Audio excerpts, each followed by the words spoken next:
Good morning, everybody. It's Melanie coming to you from the Outer Banks, North Carolina in the USA.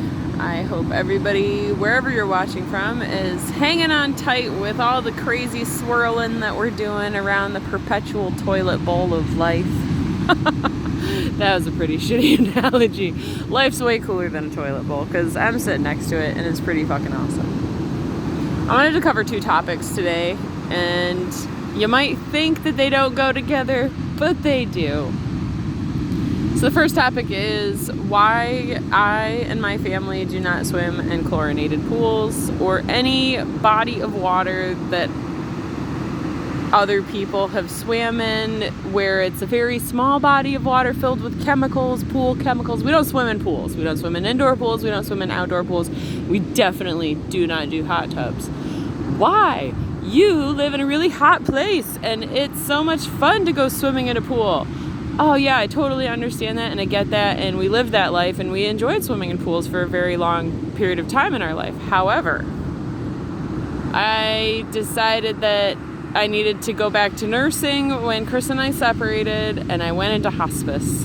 What did I learn while I was in hospice? Well, I learned about flesh-eating bacteria, and I learned that it likes to live in places like pools and hot tubs, and what I saw with flesh-eating bacteria was really fucking awful. Not just flesh-eating bacteria, all diseases, all death and dying, and yeah, anywho. You have like a little cut, little scrape.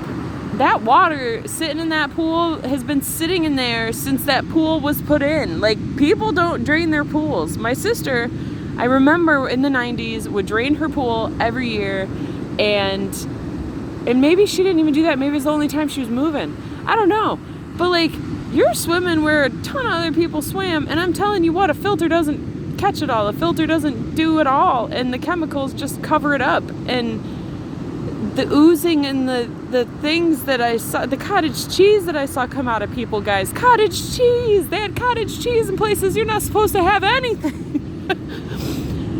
I've heard horror stories of people coming in and saying the only time they took a bath was when they got in the hot tub at the YMCA. I can't even say it.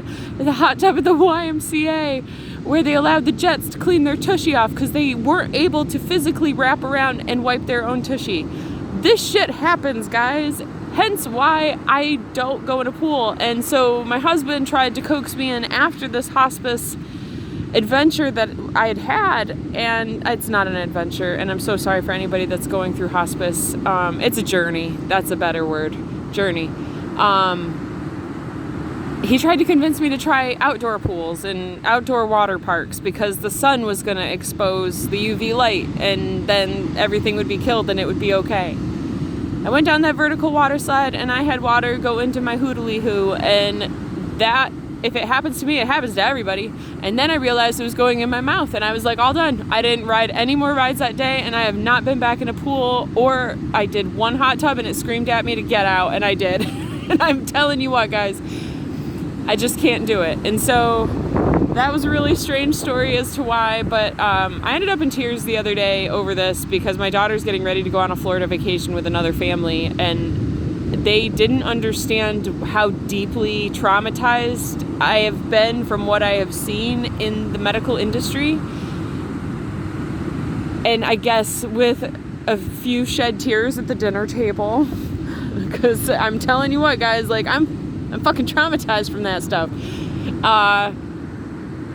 And I use humor a lot of the times it's a coping mechanism, and I recognize that, and it doesn't always feel good for other people. And so again, I apologize for that, but it's something that I do notice, I am aware of. I try to cut it back, but it helps me not to feel as much pain that I would if I didn't have that humor. So that's why I do talk humorously of things that a lot of others take very seriously, and it's because I'm trying to cope with the things that I've gone through, the things that I've seen.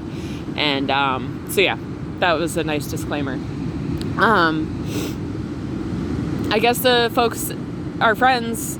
They are our friends. I mean, we've known these people for years now. They didn't understand how deep it went for me until we had that conversation. And I'm now like, I can't even say it, like, it's ridiculous. I can't even get it out.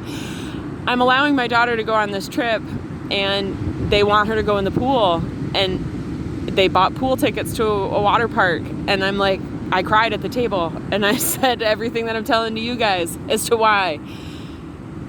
And yeah, I now need to like do this act of letting go, but I do so much to protect my kids and to protect my family from all the shit that is out there, and swimming in the hot fecal matter of those that have swam before, and then it's in your mouth and in your nose and in your body. It just really rubs me the wrong way. So there's that little tidbit of information. Another tidbit of information that I do like to talk about and remind people of, not like, I don't want to talk about it and I don't want to remind people of, but there's new people here. There's new people watching these videos, and there's new people in my life. So like, everybody that's in my life right now, nobody has known me before the year 2016. Not one person has known who I was prior to that year.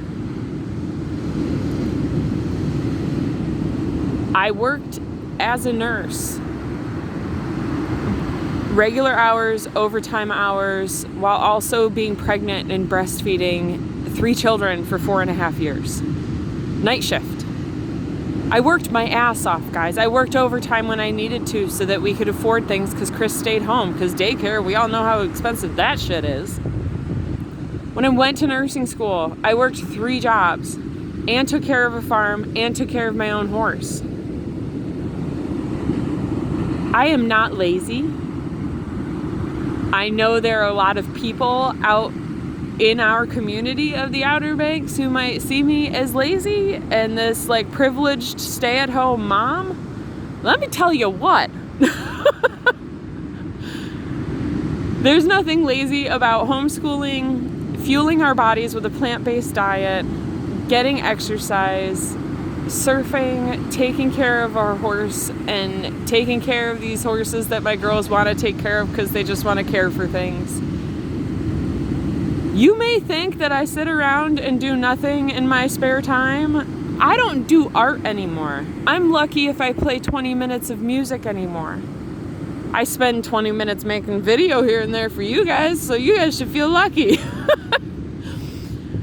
I keep up with the laundry. I keep up with the dishes. I clean the house. When I'm down and out, nobody's doing that shit for me. I come back and I do it when I feel better and get back on top of things. I never get a day off. I get woken up at least 5 nights a week, multiple times throughout the night, because somebody needs me, and that's okay. That's who I'm supposed to be in this moment. But if you think I'm lazy because I sit in my house and I don't do a whole lot of stuff from the outside, y'all got a lot of things misconstrued, because this lady is moving and grooving from 5 in the morning until midnight at night, and I'm not lazy. I'm also starting this juice business, right? And it's growing and it's gaining momentum. And as I was juicing at 5 o'clock this morning and I'm really exhausted, I was like, I don't think this is for me. And I'm just toes in it.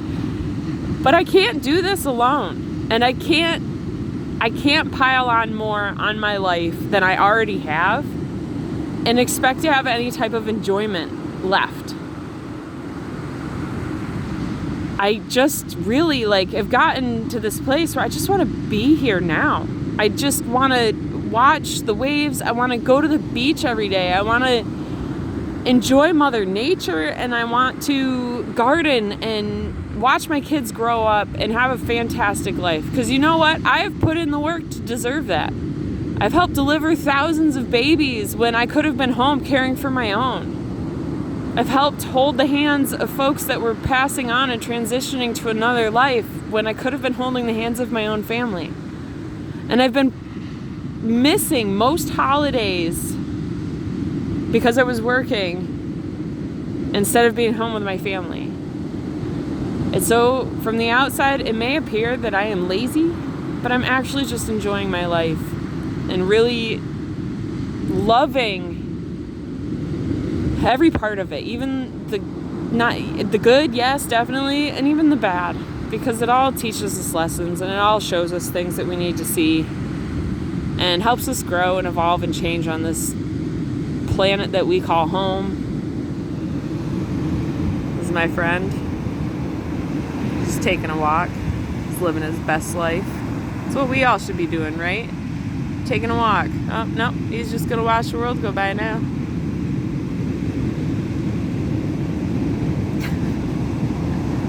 So with all that said, I hope you all have a beautiful day.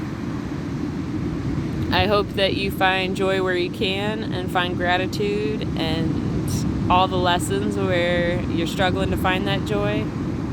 I hope you've enjoyed watching the pelicans with me and the seagulls. The dolphins were here earlier, but they're just hard to see. There's our pelican friends going. I know what a privilege it is to live here, and I'm so grateful. All right, it's a glorious day. Y'all get out there. Get your surf on. Start surfing those waves of life, man, and live it. Peace, love, and namaste, y'all. Adios.